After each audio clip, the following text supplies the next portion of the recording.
Welcome to Confessions from a Pastor's Wife. Thank you for joining me. If you like the content of this video, don't forget to like and subscribe to the YouTube channel. You can also get this on Apple and Spotify podcasts or wherever else you get your podcasts.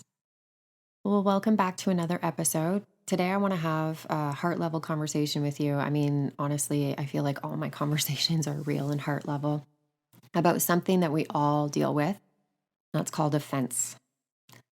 Today, we live in a world where feelings are constantly being poked and prodded and tested. And let's just be real, feelings are messy. They're powerful. They can fuel the greatest love, unimaginable joy. They can also drive you straight into hurt and bitterness, or even regret if you let them take over, if you let them direct your steps. And I think we can all admit we've acted out of feelings, out of character, and regret what we've done. But the truth is, God gave you feelings, gave us feelings on purpose. They're a gift, but He never intended for them to control us. You know, God has feelings too. God has feelings of love, of frustration, of wrath, of joy. It's all laid out in the Bible for us. We are made in His image. So feelings aren't a bad thing to have. But in a culture that thrives on outrage and offense, especially on social media where there's no accountability, you can type what you want to say. I bet you half the things that people type, they would never have the courage to say to somebody.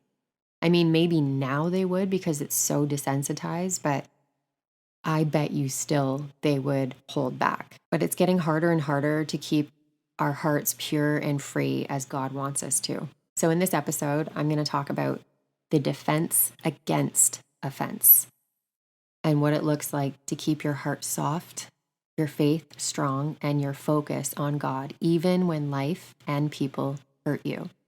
And the reason why I wanted to talk about this is I've been dealing with offense and feelings and trying to not let them get the better of me. And to be honest, I researched this morning, how can I be more Christ-like when dealing with offense? And the Lord led me to a sermon by T.D. Jakes, which was an amazing sermon. And I've got so many notes on it, so many different levels that I could kind of go at this with just to kind of scratch the surface of it. But T.D. Jakes, he really spoke to me this morning. So let's just get into the episode. Feelings are a gift, but they can mislead. God has feelings, and He created us to be a feeling species. Without feelings, there's no love. But while the feelings are a gift, they can't be the driver of our lives because they can trick us. They can push us to make rash decisions. They can lead us into anger, or they can pull us away from what God is doing in our lives. Feelings can cut deep. You get the feelings of rejection, disappointment, heartbreak, and these create wounds. They're not wounds that are visible like a broken bone. You can't throw a cast on a broken heart, but your body still reacts like it's a broken limb. The same thing that happens when you break your arm, the same thing that your body feels. It can't distinguish a broken arm from a broken heart. The difference is there's no medicine for the broken heart. And that just so many different things like depression. So you plaster on a fake smile and you go about your day, but inside you're hurting. But God can see that, and He cares about that. He cares about every single tear, every ache, and every heartbreak. But we have to take some accountability and learn how to manage our feelings, or they will end up managing you. And I know I've said that before. Today, we're living in an era of offense. Honestly, I cannot go through social media without seeing something that either offends me or I see someone else is offended and they're talking about it. It's overflowing. Our culture is overflowing with offense. And as I said, social media, it's crazy. No matter what you do, someone is going to find a reason to take offense. If you dye your hair, if you buy a certain bag, if you support a certain group, if you don't support, if you don't say anything at all on an issue, people are offended. If you are in a position where you have influence, because I've seen it, and you don't talk about something that's happening in the world, they will try to cancel you because they want to know your opinion. But at the same time, if you give your opinion, you could be canceled for that too. So there is a no-win situation. It is impossible to live your life without offending somebody. And it's impossible, again, on the other side, to avoid being offended. Even in a marriage, you found the person that you love so much and it's the best they've ever treated you, but then they'll annoy you with certain little things that they do. And that is catching offense. And that's just life. But here's where it hits harder for me and what I've been dealing with. It's easy to brush off a rude comment from a stranger. It's easy for me to, go to work and there's a disgruntled patient and I feel for them. But if they say something to me or about me or they lash out in anger, I can brush that off. And God's been really helping me with any negative comments that I get in social media. I just brush it off. I don't know these people. They don't really know me. So it doesn't matter. But it's really, really hard when the offense comes from someone that is close to me, that I've invested in, that I've poured my time in, my love, and my trust into. That cuts really, really deep. And it's harder for me to just let that roll off.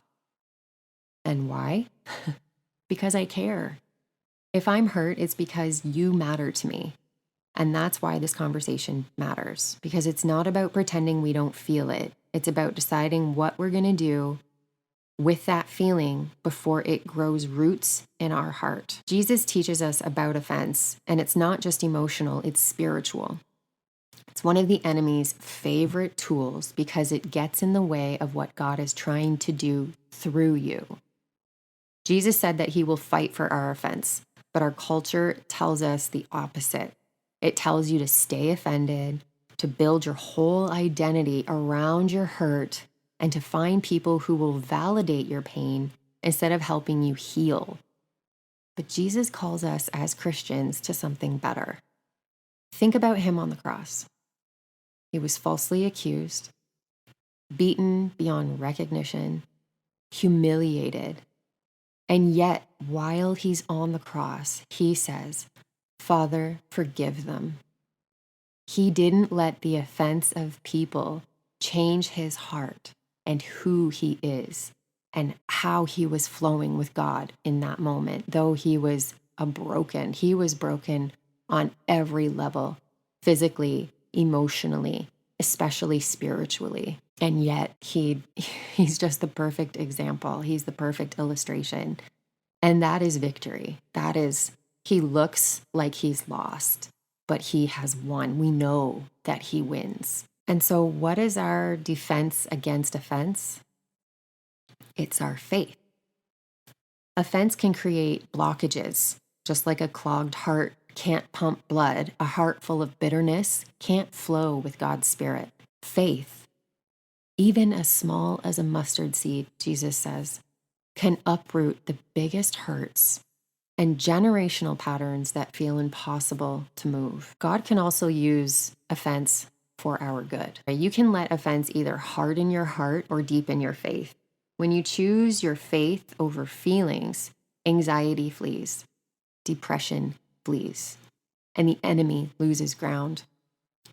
To me, the real witness isn't living a perfect life like some church communities want you to do. You don't say the things that you're struggling with because, number one, you're afraid to be judged, but number two, you want to uphold this like perfect reputation persona that I'm a follower of Jesus and I can do no wrong and nothing bad has happened to me and I live this beautiful life. And it's not true.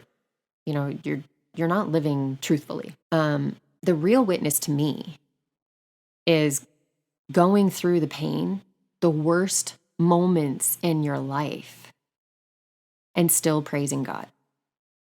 Still having the ability to say, no matter what, he gets the glory. No matter what, God will turn this for my good. No matter what, I'm burning in the fire. No, you know what? God is going to protect me.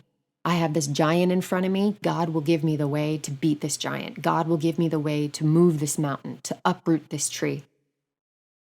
That when you're in the depths and you can let despair overtake you, that to me is the greatest witness, and it will boost your faith. You don't get a boost of faith by living this beautiful, like, no trial life. No, your faith is boosted when you go through trials and you come out the other side stronger and closer to God. So for me, every single day, I have to pick up my cross of offense. I'm a highly emotional person, and I'm trying really hard to keep those emotions in check. And at the same time, like, I'm a person who wants everyone to like them. And God is really showing me this year that it doesn't matter.